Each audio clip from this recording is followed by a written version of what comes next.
হৰে কৃষ্ণ। আপোনালোকে মন্দিৰ কেতিয়া যায়? আৰু মন্দিৰ আপোনালোকে স্বইচ্ছাৰে যাব নোৱাৰে।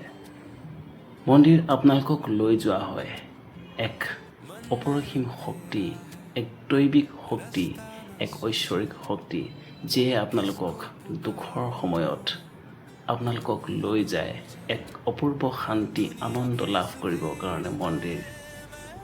মন্দিৰে হৈছে সেই স্থান য'ত আপুনি শান্তি অনুভৱ কৰে। আপোনাৰ মনৰ কথাবোৰ ভগৱানক বা যি শক্তি হয়, দৈবিক শক্তিক আপোনালোকে খুলি ক'ব পাৰে অন্তৰৰ পৰা। আৰু কোনো আপোন নহয়, আপোনাৰ আপোন হৈছে মাত্ৰ ভগৱান বা সেই ঐশ্বৰিক শক্তি, যাক মই প্ৰকৃতিৰ এক দান বুলি ভাবোঁ বা বিবেচনা কৰোঁ।